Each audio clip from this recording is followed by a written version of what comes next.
All right. So I've had questions. What does day one for recruits look like? What does the first shots out of the gun look like? So today we're going to talk about it. Now, when our recruits come to us for day one of their first live fire session, we've already met and had a dry fire session. We've already talked about the importance of vision, what that means, what being target focused look like.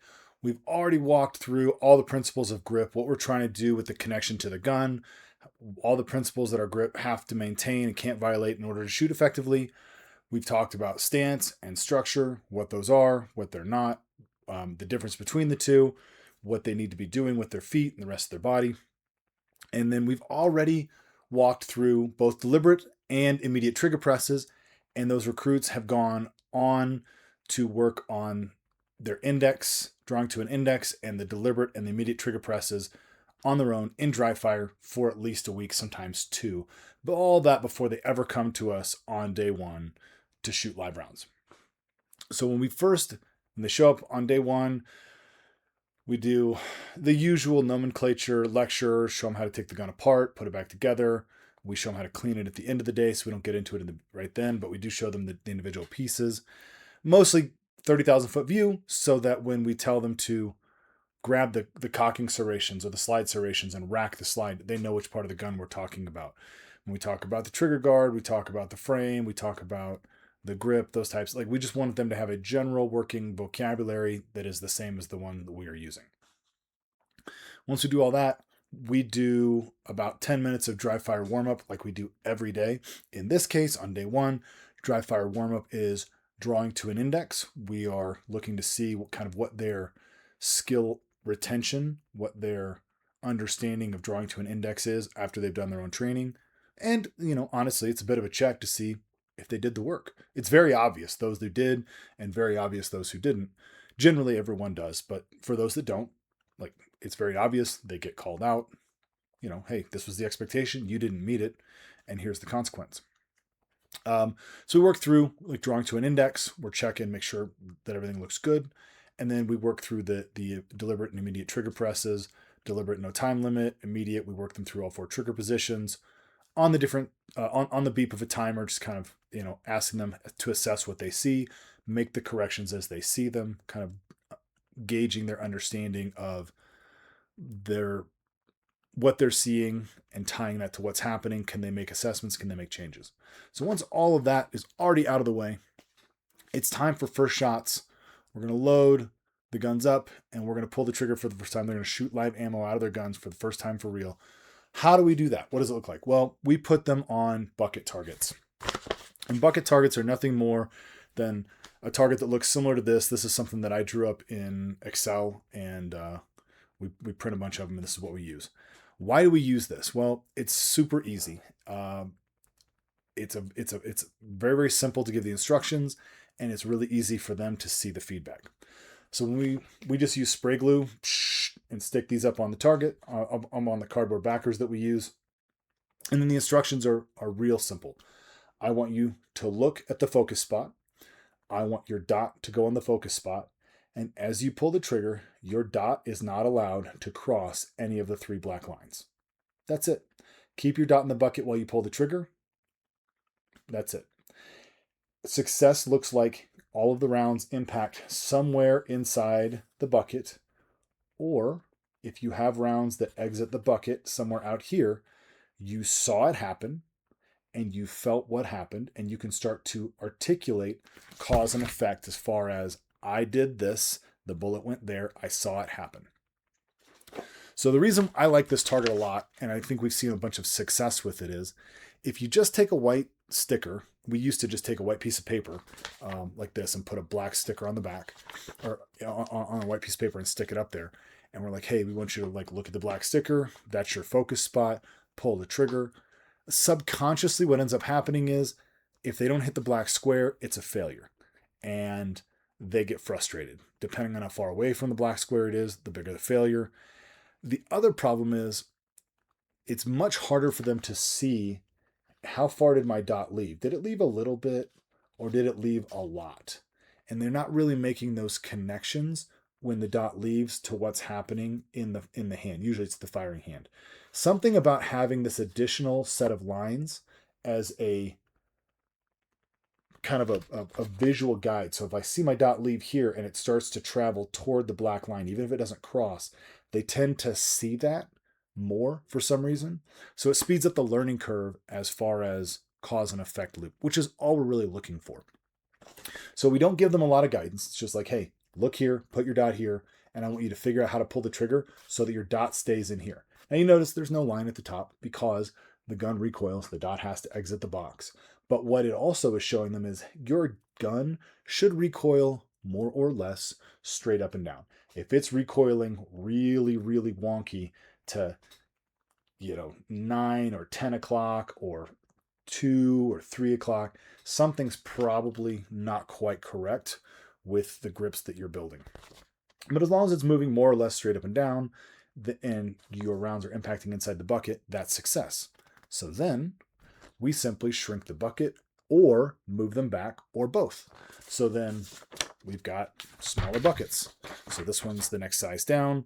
It's a little less wide. The focus spot's a little closer to the bottom. So they've got less margin for error on input into the gun, which is generally where we have problems. They're pulling the trigger and they squeeze with their whole hand, making kind of grip adjustments, or they start to anticipate and push on the gun. And so we see rounds kind of exiting the bottom of the box, the typical low left hits. And so we shrink the bucket, we shrink and then move them further back. We make it a little more challenging, and we just let them figure it out. Like, we were there to coach them. It's not like we just, hey, figure it out, stupid, you're on your own. No. We're there to kind of guide them. But ultimately, we're looking to let them self-organize. We want them to develop a method of pulling the trigger that allows them to continue to see success, which is keeping it inside the bucket. And then to clean it up, we just keep shrinking the bucket, make the bucket smaller, so that now their area of success has to be inside this box here.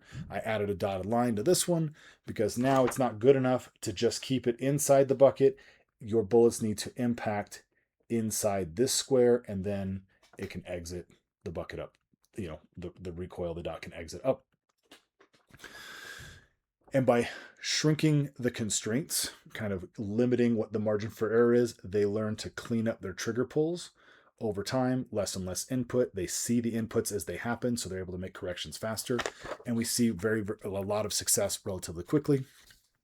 The other thing we do as we shrink the buckets, move them back, is we start to add a time component.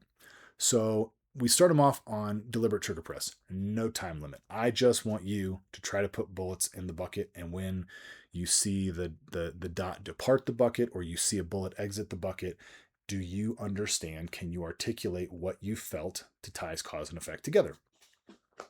Because that's ultimately what we're looking for, is can they figure out what's happening so they can start to make corrections? And I aim for like 60 to 70% success with this. So as long as I kind of walk up and down the line and I'm looking, and most of the shooters are keeping around 60 or 70% of the rounds inside the bucket, we will shrink the buckets or move them back or both. The other thing that I will do is I will start to add a time component. I'll start with like a 1 second time, par time. So before they had no time limit, now I'll tell them, hey, you've got 1 second to get the trigger pulled. Beep, beep.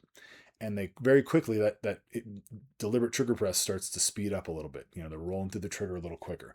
And then I'll drop it by a couple of tenths. They're rolling through the trigger a little quicker. And then I'll drop it by a couple of tenths. They're rolling through the trigger a little quicker.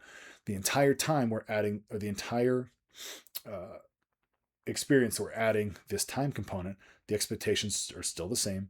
Keep the dot in the bucket, keep the rounds impacting inside the bucket. When it leaves, can you articulate what happened? Can you make an adjustment? They've got coaches over the shoulder watching them, guiding them. But mostly we're kind of letting them figure it out. We want them to make the assessments. We want them to make the connections on what the errors are. Because if they're the ones who are assessing, they're the ones figuring out what's going on, they're the ones connecting cause and effect, the learning loop happens so much faster than if you've just got a red shirt over the shoulder saying, you did this, now do that. Well, you made this mistake, so now do that. That's a top-down prescriptive analysis type approach. We want them self-organizing, figuring out from within based on the constraints that we give them.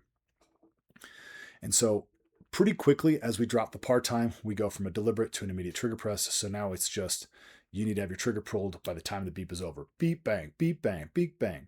And the rules are the same. Keep the dot in the bucket. If it leaves, can you articulate what happened? We move them back, we move them forward, we make the target smaller, we make it more challenging, and we just keep working. We go through around 100 to 150 rounds of that, just single shots. And we're just like, can we keep the dot in the bucket? Can we keep the dot in the bucket? Both deliberate and intermediate. We go through around 150 rounds of that initially. And then once that happens, we will continue the same drill, but we will now change the focus. So instead of focusing on where the rounds went, let me get a bucket target up here. Instead of focusing on where the rounds went and impacted, now I'm more concerned and I draw their attention to how is your dot returning. So they're still focused here. I still would like for the bullets to impact inside the bucket, but really what I want them being aware is when they pull the trigger, bang, how does the dot return? Does the dot return with the same speed and intensity to right here where they're looking because they've got their vision locked on that spot? Or is the dot hanging and coming back down slowly? Or is the dot going up, coming down, kind of dipping below the bucket and coming back up? We start to draw their attention to what inputs are they making on the gun as they bring the dot back. So we work the same drill, the same target, but with a different focus for a while. And we're really playing around with what happens when you're returning the gun. Are you pushing on it? Are you squeezing, grip changing? Is your vision kind of leaving with the dot? Or the sneakier version of getting dot focused is instead of following the dot off with like as it leaves, is the dot goes up, and then as it starts to come down, your vision leaves the spot you're looking at and kind of flicks up and grabs the dot. And what that looks like in muzzle recoil a lot of times is instead of the head moving up and down, you'll see the gun go up, it'll start to come down, and then it'll hang and then come back down again, or like it's got a hitch on the way down. And that's the eyes leaving the spot that they're focused on, grabbing the dot, and then trying to bring it back down. Still dot focused, but it's just a little bit sneakier to catch because it can happen really, really quickly, even in experienced shooters. So that's something to be aware of, something to watch for. So we'll work one shot return for another 100, 150 rounds. As we work through both of these, whether it's the initial bucket drill or now it's trigger controlled speed style, where we're assessing where the bullet goes and what are we doing to make it go there, or whether we're working one shot return where we're really more focused and aware of what's happening as our dot returns and how is it returning. Both of those, we will work both red dots and irons. Anytime we're instituting any type of drill, we usually shoot at least some amount of that drill under irons. And we'll just tell them like, hey, unload your gun, lock the slide back, turn your dots all the way down or turn them off, reload the gun, go back to the holster, and we run the same exact drill under irons with the same constraints. And so we just have them shoot the bucket drill, or we'll have them shoot one shot return, really paying attention to how are their sights returning to the spot they're looking at. Now we're just doing it under irons, noting any differences. And generally we see about the same level of shooting. So sometimes the groups will open up a little bit simply because iron's a little harder to work, but because they are target focused, the mistakes are the same or the processes are the same. We just see maybe a slight opening of the groups sometime, but generally they don't really struggle with the idea behind irons, at least not after the first little bit where they really figure out, oh, okay, this is how they work. Yeah, no problem. If all of that is going well, we will, like once we go back to dots, we'll add a second shot. And we add a second shot to it just to have them assess, how is my dot returning the second time? Am I pushing on it, trying to bring it back down for the second shot? Am I over tensing my firing hand, kind of changing grip tensions as the dot returns so I can pull the trigger the second time? Just looking for those things. And we continue to use, like we'll go back and forth. Like we'll take the bucket drill down for a while. We'll go to just a more traditional single focus spot on a white piece of paper, and then we'll come back to the bucket drill, and we use the bucket as a visual reference to see how is the dot returning on that second shot. Now that we're shooting more than one, are you pushing on the gun? Do you see your dot dipping below the spot? Because ideally they should look right here. The dot should be right here. It should go up and it should come right back down and stop right on the black spot. It shouldn't ever end up down here, ideally. And when it does, can they identify what happened and work to correct it without slowing down? That's the whole point. So we'll have them work through that. And the second shot also helps them to start to understand their grip has to stay together, so we don't get the bang, reassemble my grip, bang. They start to understand, oh, I need this grip to be durable enough, and it has to stay together through multiple shots. That all starts to make sense to them. On the final, at the end of the day, we'll usually shoot anywhere from high 200s, 300ish rounds, maybe 350 rounds of all that on the first day. And then at the end of the day, I guess I should back up. So with those 2 shots, we're not really worried about confirmation drills, or not confirmation, not really worried about what's the pace that they're shooting. If they're both stopped, we don't care. If they're starting to get more comfortable with shooting a moving sighting system, because occasionally we'll see that out of some of our better shooters, we don't care. That's fine. We get into confirmation and shooting a moving sighting system on our second day. But for now, we really don't care. We just want them to be able to shoot 2 shots in a row without kind of coming off, taking the grip apart, unmounting the gun. We just want them to understand, does the dot come back to the spot? Am I making inputs on the gun as I pull the trigger? That's what day 1's all about. Once we get through all that, we finish the day up with a single metric. We use the B8 repair centers. So I think it's like the 7 ring and in. We just paste that up on the target. We put them at 10 yards, and we shoot an untimed B8 10 rounds at 10 yards for total points scored. So 100 10x would be the high score. And I know internet B8s are generally shot at 25 yards, but these are brand new recruits. Most of them, this is the first 8 hours of firearms instruction they've ever had. And all we're really looking to do is get a baseline, because they're going to shoot this at least 2, maybe 3 more times throughout the program. And it's just a baseline. What's the class average? What's the individual score? And then as the program progresses, how does that compare to like the midterm check, end of the program check? What is the overall average? How does that compare to other classes? It's just a very sterile, like pure marksmanship. Can I put bullets where I want them to go with no time limit sort of assessment? And it just lets us know what they look like on day 1. So at work, we've got stacks of these. We print them out.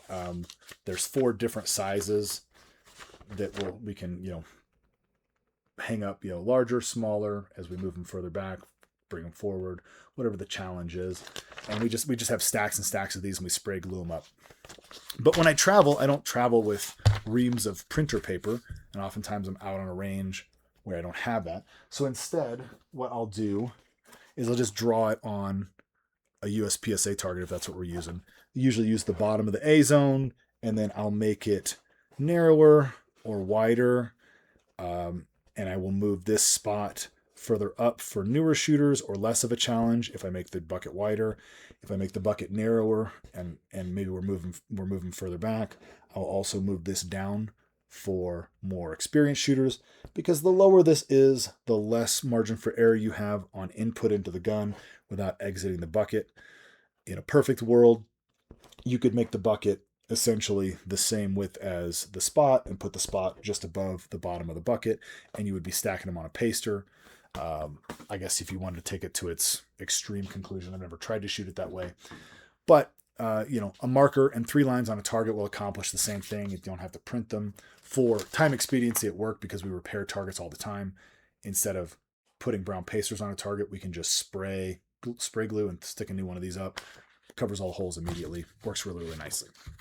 But that's what our first shots out of the gun look like. Somewhere in the neighborhood of 250 to 350 rounds for a first day is pretty average.